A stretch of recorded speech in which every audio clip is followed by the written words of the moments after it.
திருக்குறள். இருவரி கவிதை ஒரு பொருள் தருமே, இருவரும் இது போல இருந்தால் சுகம். நிலா.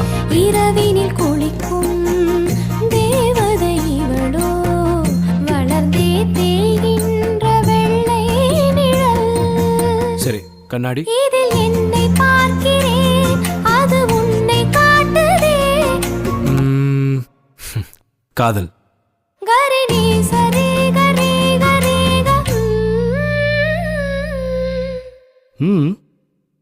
நம் நான்கு கண்ணில் தோன்றுகின்ற ஒற்றை கனவடா. Wow, beautiful.